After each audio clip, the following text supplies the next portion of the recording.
Hi, this is Scott Garibay, and today we're going to specifically talk about about your Dungeons and Dragons 5th edition game and your campaign, and how to use animals in your campaign in a way that is winsome, fun, and useful.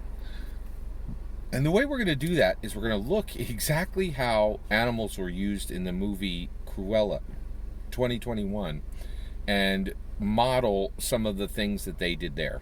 So first of all, spoilers for the film Cruella 2021. So Cruella 2021 is a 5 out of 5 star movie. I highly recommend it. It's really fantastic. I think you're looking at a modern classic. This thing, like, Emma Stone just pours herself into this role. She's really spectacular. She was born to play Cruella de Vil, and she just really does a fantastic job with it. But one of the things that's really interesting, when I watch the movie, I'm watching the film, and there's just so much going on the screen. And so the first thing you notice, of course, is just Cruella. She's just such a dominant, creative, really unique and spectacular villain.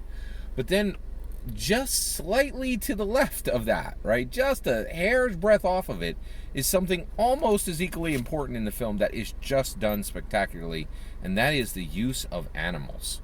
So specifically, Cruella 2021 uses dogs exactly the way the Fast and Furious uses cars. So have you ever seen a Fast and Furious movie? I know it's not everybody's jam. I'm a huge fan, because they're just really unique. And one of the things they do is, so of course, all movies have stars, right? And the most basic films have humans as stars. When you start getting a director who is really on top of their game, they will understand that an additional star for any movie can be the location. Guillermo del Toro has an Oscar because he understands this. He is so good at making the star at making locations of his movie stars. He's so good at this, right? That he's an incredibly respected actor, incredibly respected director, and the reason why is he's making the location a star, just like the human stars in the movies, right? And it really is a way to differentiate. Now, the Fast and the Furious takes it further, and they say, hey, instead of having this, we are going to have a non-human star in this. Really genius directors have non-human stars. It's not easy to do, right? Having non-human stars. In Fast and Furious, it's a multi-billion-dollar property because one of the stars on screen at any given moment is a car, right? And if you're a car person, you get it completely. And even if you're not a car person, the cars are handled so well in the Fast and Furious movies that they're handled so incredibly well that basically, it becomes. Hey, thank you. What was your order? I'm trying to make. It was 3 tacos and the Cinnabon Delights. Okay. Yeah. Did y'all get the chicken little? So basically, so you have this situation where these directors are doing their thing, and they're moving the ball forward, and they're creating non-human stars, right? So Fast and Furious does this with cars. It's just done so well. Cruella de Vil, I've never seen. So Cruella 2021 does this with dogs, and you're thinking, oh, it's the Baroness has 3 Dalmatians, and one of them is literally named Genghis, right? And her Dalmatian dogs in this film literally are murderous henchmen, right? That's how they function. They literally, within the first 20 minutes of the film, by the way, spoilers. You said you had Cinnabons too? Yes. Thank you. Have a good one. So within the first 20 minutes of this film, these Dalmatian dogs, kill like a person, right? Like they murder a person, right? Like, when you go to a Disney movie, you're not like, I'm about to witness a murder done by Dalmatian dogs, right? Like, that was shocking, right? So in your Dungeons & Dragons 5th edition campaign, so we've known this for a long time. Rangers have companions, but just be aware, like, because of action economy and things like this.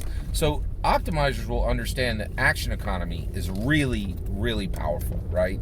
How basically you can get a job done because your animal companion, your familiar, can give you additional actions, can give you the ability to do different things on your turn. That's incredibly powerful, and that's shown directly in the film, right? The Baroness does not murder Cruella's mother, right? The Dalmatians murder Cruella's mother. They literally push her off a cliff, and she dies, right? And so, and the Baroness doesn't have to raise a hand, right? And she's done, and the Baroness has accomplished the absolute bog standard, ubiquitous task of killing a parent in a Disney film. I think there's the most, being a parent in a Disney film is the most dangerous space any parent could ever occupy. Like, you're going to be gone soon, right? So, basically, the animals are used for combat quite directly in the film, right?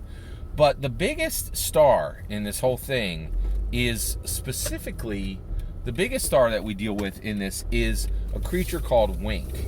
Now, Wink is a one-eyed dog in the Cruella movies.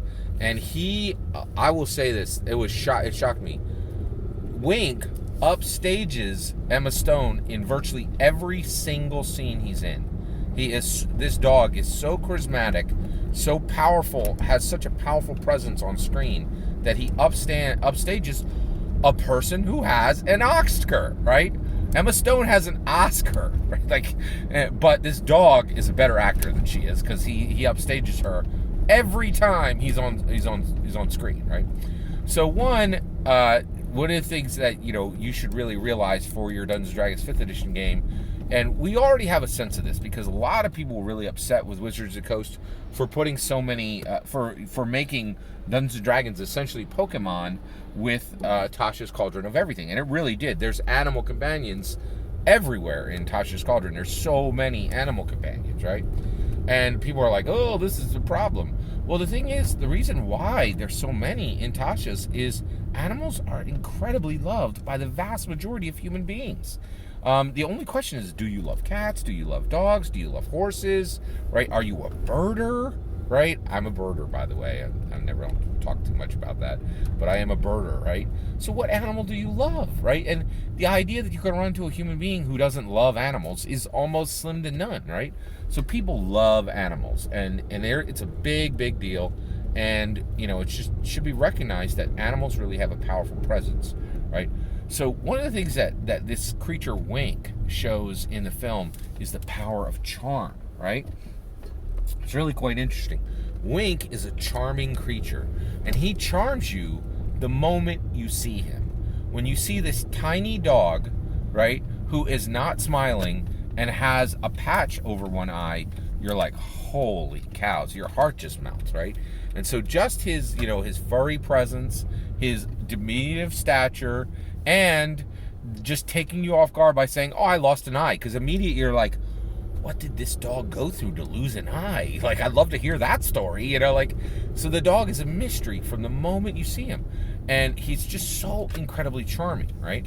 Now, what's interesting is Dungeons & Dragons, it's such a great game, but it does have some failings. It focuses so much on combat, right?